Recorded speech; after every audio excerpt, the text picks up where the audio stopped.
창세기 원어강에 땅은 물에서 나왔고 물은 어디서 나왔나 첫 번째 시간을 여러분과 주 안에서 은혜를 나누도록 하겠습니다.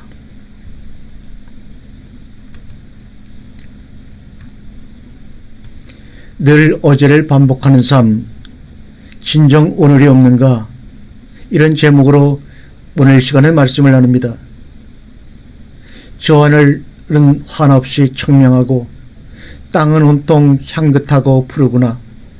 모든 색깔마다 생명이 깃들어 있으나 그리스도가 없는 눈은 아무것도 볼 수 없다네. 새들은 더욱 기쁘게 노래 부르고 꽃들은 더욱 아름다움을 뽐낸다. 내 눈이 열려 만물을 보는 그날부터 또한 지금처럼 나는 주님의 것이며 그분은 나의 것일세. 아멘. 여러분, 잠시 주변을 살펴보시기 바랍니다. 다 빈부귀천을 막론하고 다 똑같지 않은가? 판에 박아낸 것처럼 자고 일어나고 나가서 돈 벌고 공부하고 다시 들어와 TV 보고 때로는 휴가하고 먹고 자고 싸고 나가고 새로운 것이 하나도 없다, 이 말입니다. 늘 어제를 반복하는 삶을 살아갑니다. 오늘이 우리에게 없습니다. 오늘이 없으니 당연히 미래는 없기에 불안한 것이다. 그러니 영생이라는 것은 생각할 수도 없는 것입니다. 그러나 하나님의 자녀들은 몸은 여기에서 시간과 공간의 제약을 받고 살아가고 있으나 우리의 생명은 이미 그 시간과 그 공간을 벗어나 살아가는 존재이기에 늘 새로운 창조의 삶을 경험하고 하나님이 주시는 기쁨으로 오늘 하루 경험하고 살아가면서 그 속에서 영혼을 경험하는 영생자들입니다. 율법은 말씀을 듣고 내가 하는 것이다. 아론의 반차입니다. 그런데 멜기세덱의 반차는 말씀이 와서 말씀이 합니다. 내가 다만 그 말씀이었을 때 믿음이 되는 것입니다. 그래서 반차가 아론의 반차에서 멜기세덱의 반차로 바뀌는 것입니다. 야고보서 1장 8절에 그가 그 피조물들 중에 우리로 한 열매가 되게 하시려고 자기의 뜻을 따라 진리의 말씀으로 우리를 낳으셨느니라고 말씀하고 있습니다.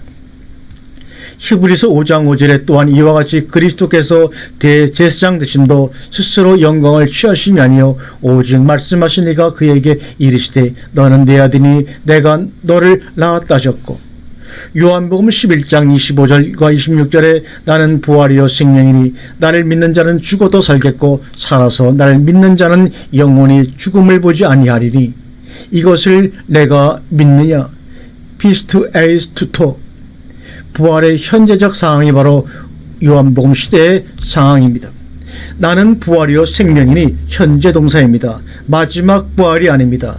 부활은 그리스도 자신입니다. 죽은 자가 살아나는 것이 부활이 아니라 내가 곧 부활이요 생명이니 그분 자신이 생명이니까 생명이 죽은 자 속에 들어가면 부활이고 산 자 속에 들어가면 영생인 것입니다. 죽은 자가 살아나는 것이 부활이란 믿으니 당연히 천국도 죽어서 가는 것이라 믿을 수밖에 없지 않은가. 현재까지 우리의 삶의 신앙과 모습이 그러했습니다. 말씀이 창세기 19장의 말씀대로 말씀이 씨앗이 들어가서 믿음이 되어가지고 믿음이 행위가 되었습니다. 그러므로 그리스도, 씨앗, 믿음 같은 것이다, 이 말입니다. 갈라디아서 2장 20절에 내 안에 그리스도께서 사신 것이라 하나님의 아들의 믿음 안에서. 내 믿음이 너를 구원했느니라. 내 믿음이 아니라 말씀이 믿어지니까 움직이는 것이다. 말씀이 와서 해야지 내가 듣고 내가 그렇게 순종하면 안 됩니다. 내 의지로 하는 것은 사람의 의입니다. 말씀이 와가지고 그 말씀이 믿음이 되어서 꿈틀거려서 해야 합니다. 이제는 법 적용이 다르다, 이 말입니다. 계통의 반차가 다르다, 이 말입니다. 죄와 사망의 법에서 생명의 성령의 법으로 우리의 삶이 전환되어야 합니다. 나를 정복하고 다스리는 해산의 고통을 통해서 많은 씨를 낳는 것이지 어떤 행위나 업적으로 이루어지는 것이 아니다, 이 말입니다. 해산의 고통은 자신 안에서 자신만이 느낄 수 있는 것이지 다른 행위나 일을 통해서 오는 것이 아닙니다. 서머나 교회는 순교자 교회입니다. 복음시대는 순교가 아니면 계시록 20장의 왕의 판결에 들어갈 수 없습니다. 그런데 요한복음 시대인 진리 시대는 거듭나 버립니다. 영이 살고 육이 죽어버리니까 이건 영적으로 순교자가 되는 것입니다. 육으로 죽고 영으로 벌하고 날마다 죽는다. 십자가가 내 속에 들어와서 나를 죽여야 합니다.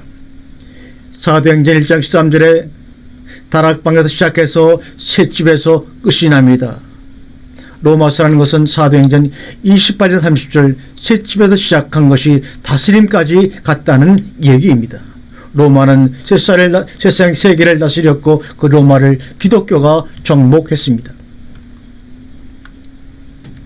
영광이라는 단어는 독사라는 영광이라는 단어는 생각하다라는 독개어에서 온 말입니다.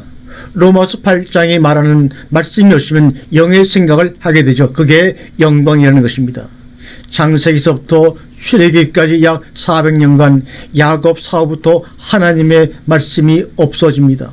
모세 출생 시 2세 이하들을 모두 죽여버립니다. 포로기 이후 말라기서부터 신약까지 400년간 예수님이 오실 때까지 예수 탄생 시 2세 이하 유아들이 죽음을 당합니다. 이 시기에 하나님께서 준비하신 것이 뭐냐면 큰 빛입니다.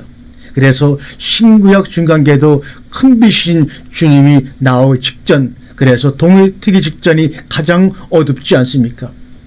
아담은 흙으로 지은 하나님의 항아리다. 한번 여러분 이 말씀을 한번 마음속으로 묵상해 보시기 바랍니다. 1차 흙으로 빚어서 2차로 불로 굽고 3차로 생수로 깨끗이 씻어낸 자가 바로 아담입니다.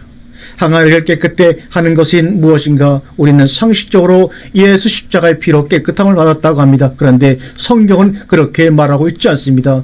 우리가 깨끗함을 받은 것은 말씀으로입니다. 여기서 문제가 생기는 것입니다. 에베소 5장 26절에 이는 곧 물로 씻어 말씀 안에서 깨끗하게 하사 거룩하게 하시고, 흙으로 지은 항아리 속에 생명이 담겨져야 하는데 지식이 담겨져서 못쓰게 되어 버린 것입니다.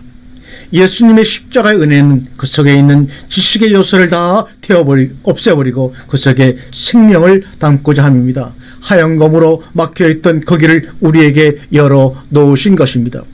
그리스도를 담으시옵소서, 오시옵소서. 이것이 바로 영접입니다. 그런데 우리는 예수님의 십자가의 제사함이 구원의 끝이라고 보는 것이 문제입니다.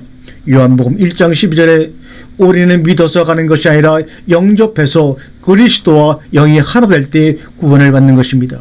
우리가 그 이름을 믿는 것은 하나님의 말씀을 믿는 것이다. 요한계시록 19장 13절에 하나님의 이름은 하나님의 말씀이다. 하나님의 이름은 하나님의 말씀이다. 하나님의 이름은 하나님의 말씀이다. 하나님은 내 안에서 능력으로 안 보이게 일하시며 나는 내 안에서 능력으로 일하시는 하나님의 일하심을 단지 드러내는 자입니다. 그래서 성경은 게으른 자는 악한 자라고 하시는 것입니다. 십자가라는 것은 육의 끝남입니다. 그래서 율법의 마침이라고 보아야 하는데 이것을 오늘날 잘못 이용하고 있는 것입니다. 왜 예수 그리스도와 함께 죽어야 하느냐? 그것은 그분의 씨를 가지고 있기 때문입니다. 생명이라는 씨를 가지고 있기 때문에 그 씨가 묻히면 반드시 다시 살아나게 되어 있습니다. 그 보장 때문에 같이 죽어야 하는데 오늘날 십자가의 개념은 그것이 아니라는 데 문제가 있는 것입니다. 요한복음 15장 1절에 나는 참 포도나무요 내 아버지는 농부라. 포도나무 암페로스, 이 말은 암피라는 사방의 돌다란 뜻과 아론이라는 타작마당이 합해져서 유래된 것입니다. 암피라는 전치사는 서로 어우르다, 칭찬하다라는 뜻입니다. 그로 포도나무라는 말을 쉽게 해석하면 연합이라는 개념입니다. 암페로스라는 말 자체가 그리스도와 내가 하나 되어 엉키어 간다는 것입니다. 포도나무라는 것은 엄격히 말하면 나무와 가지가 서로 구분되어 있는 것이 아닙니다. 나무와 가지가 서로 엉켜 붙어가지고 나무가 가지고 가지가 나무인 것이 바로 포도나무입니다. 다만 밑에서 먼저 나온 자가 있고 나중에 나온 가지가 있을 뿐이지 여기까지가 나무이고 여기까지가 가지라고 하는 것이 구분이 되어 있지를 않습니다. 성경에 포도나무와 대조되는 나무가 하나 있는데 그것이 바로 무화과 나무입니다. 두 나무의 특징이 무엇인가 하면 포도나무는 씨가 있다는 것이고 무화과 나무는 씨가 없다는 것입니다. 꽃이 피질 않고 뭉친 상태로 과일 형태만 나타나는 것입니다. 그래서 무화과나무는 외식나무입니다. 즉 무화과나무는 과일인 채 한다는 것입니다. 베레시티, 태초에 유일하게 창세기 1장 1절에만 쓰인 단어입니다. 베레시티는 다른 곳에서는 쓰이지 않는 단어입니다. 이것이 문제라는 것입니다. 히브리어에 태초라는 시제적인 말이 없느냐 있습니다. 원래 태초라는 시간을 나타내는 다른 말들이 히브리어에 있습니다. 시제적인 의미로는 베레시트라는 말은 쓰지 않습니다. 태초에라는 단어는 승리자에게 사용되는 단어입니다. 태초라는 시간적 시제적 의미로 쓰인 다른 히브리 단어들을 한번 보겠습니다. 스트롱 코드 7355 하라호쿠 태초로부터 열왕기하 19장 25절에 쓰였습니다. 캔뎀 태초에 잠언서 8장 2절에 쓰였습니다. 리샤 처음보다 초기 시초 에스겔 36장 11절에 쓰였습니다. 리션 첫째에 처음 옛날 7223번에 쓰였습니다.